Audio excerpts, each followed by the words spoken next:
Welcome to another edition of a deep dive into my record collection, and tonight's a real personal one.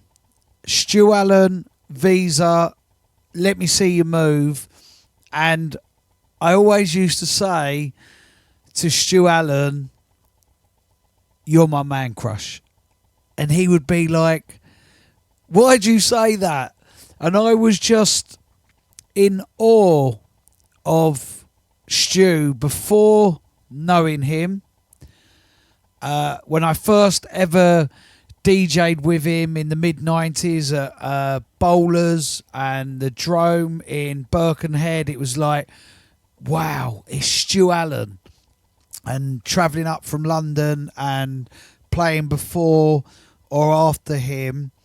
And then when I got to know him, just how humble he was for all the amazing things that he had done with his career since the 80s, from the soul, the disco, the boogie, the electro, the inception of house and acid house, and the rave and the hardcore in the 90s. He was just everything a DJ should be, and even better, he was everything that an amazing human should be. And I just marvelled. I marvelled over his history. And when he sadly passed away, it was a real honour and privilege for me when his wife Alison asked me to go through all of his records that he had in a lockup that was in his house, and she wanted to be closer to the collection, and it was like a collection that was decades and decades and decades old, and I spent days in putting it all into genre order, year order, release and label order, and it was just a real honour going through it all. And I think why musically I was so fascinated by Stu and drawn to Stu was because in the mid-80s in London, you had Mike Allen on Capital Radio, you had Dave Pearce on Radio London, you had Roger Johnson on Radio London, and they were the soundtrack to me going into my teens and discovering all this amazing rap and house music, Jazzy M on LWR. And as I started to learn more and more and more and more about Stu, it was like, wow, you was to Manchester and the north of England what Mike Allen was to me, and it just really intrigued me, and every conversation I ever had with him, I would question, like, tell me about this in the 80s, tell me about that in the 80s. What was it like meeting Mantronics? What was it like meeting James Brown? What was it like doing this and that? What was it like when, like, you first started hearing house music and playing it on the radio? What was it like having, like, a weekly hip-hop show in, like, that amazing period of, like, 88, 89, the golden era of hip-hop as acid house was exploding? And I kind of put, like, so many questions to him, because it was kind of like it was like I could talk to Mike Allen from the mid-80s, because Stu had that exactly the same lived experience. So it just sent me, like, on a road of, like, this man is my man crush. And I would say that to him and he would be like, why am I your man crush? And yeah, I think Stu Allen is one of the greatest DJs the UK, Europe and the world has ever had for dance music. And pre-dance, as in house and rave, he has a golden moment in time with the golden era of hip-hop in the late 80s as well as a radio presenter. He's on John Peel levels of radio presenting. For me, he was just the ultimate DJ and the ultimate human being. And when I went through his record collection and catalogued it all for his wife, he still had loads of like all of the 18-inch tape recordings of all the interviews that he'd done in the 80s.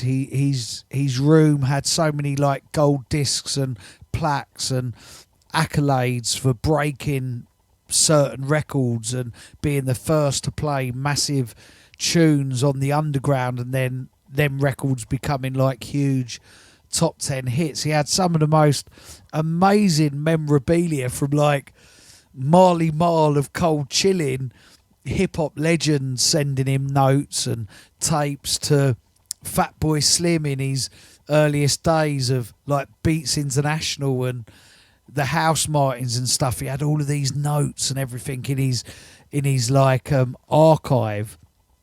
And yeah, it was, I'm fascinated by the 80s soul, funk, early hip-hop, electro-funk scene.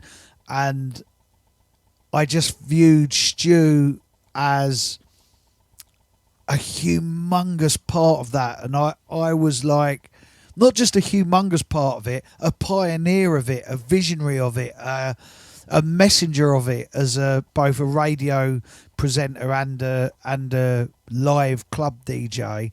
So in 85, when Stu would have been on the radio, in 86, I'd have been 10, 11 years of age, marvelling over seeing the Street Sounds Electro albums, going to Groove Records and Music Power Records in London with my dad, and just fascinated by it all, and glued to like Dave Pearce and Mike Allen, and wanting to hear all of this new music. And Stu, it was an honour to know Stu, to be able to ask him about that era that he lived and pioneered as a man, while I was just like a mere boy, just not even at 10. I'm not even a teenager yet, and I could just quiz him. And I remember telling me some stories about, in like 84, 85, he'd get his work money and go record shopping, and he'd sit on the bus coming home and marvelling over the records and looking forward to getting home to listen to the dub mixes of either boogie 12 inches or electro funk 12 inches. And it was just like, I was just in awe. I was just in awe of him. And when I went through his collection, he had a handful of Let Me See Your Moves, which is a very, very, very sought after release by him. I'm going to play you the remix because it was just huge. And his friend Gary Hypnotic, who's this was his label, and he released this for Stu, Visa, Let Me See You Move.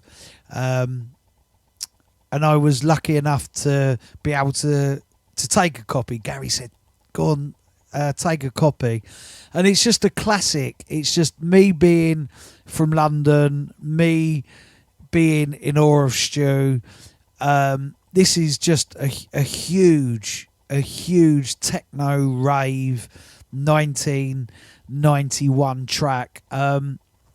If you were a fan and heard and listened to Stu Allen in the 80s on the radio, of his hip-hop shows, his soul shows, his house shows, if you was a fan of him in the early 90s rave scene, if you followed him, like I know thousands and thousands of people did, followed him from the 80s, the 90s, the noughties, the 10s, up to when he sadly passed away, please leave your memories of Stu in the comments. And I really want to and know about your experiences of the hip hop days, the house days, the soul and funk days, the early acid, the rave, the hardcore.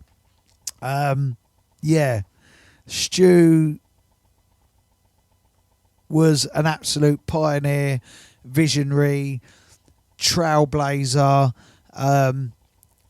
one of a select amount of people you couldn't even count on both hands that truly did have a pioneering influence on how the UK consumed cutting edge, fresh, brand new music. Stu, we all miss you. I don't think any of us could truly express the words of your excellence and your vision and your brilliance and your humbleness and your amazingness as a DJ, a producer, a human being. Visa, Let Me See You Move, the remix, 1991.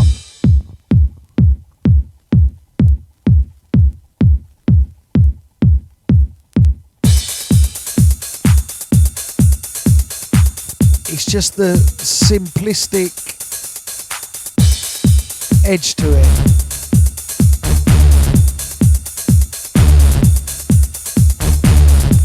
Such a classic early hardcore techno record.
I distinctively remember the first time I ever played with Stu Allen was at the Drome in Birkenhead, and I'd driven up from London, and it was when I'd first started breaking out of London and going all over the UK, and I was on before Stu, and the energy, like I was playing, and I was unknown. I'd gone to Birkenhead and up Liverpool way, and no one knew who I was. It was the first time I'd ever been into that part of the country, and I was on, and Stu was on after me, and I just remember the aura around him and the buzz as he walked in the venue, and it was like, wow, like coming out of London, going up to Birkenhead, and it's the first time I think I ever witnessed like a superstar DJ. It was just like, I was just in awe of like how his presence was as he walked into this venue.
This falls in that category of like early to mid 91 of the Euro rave sound. This could have sat on R&S records.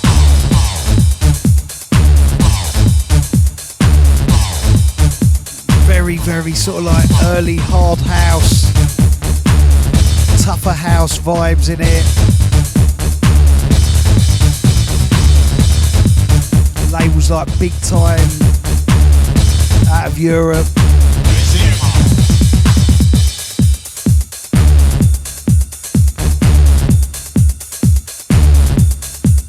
Stu Allan, absolutely incredible music man and human. Like I say, please leave your memories of radio shows, live sets, music Stu made, a trailblazer, a hero to UK culture, UK heritage and history within underground music, an ear to be able to take underground music and enthrall people and listeners with it.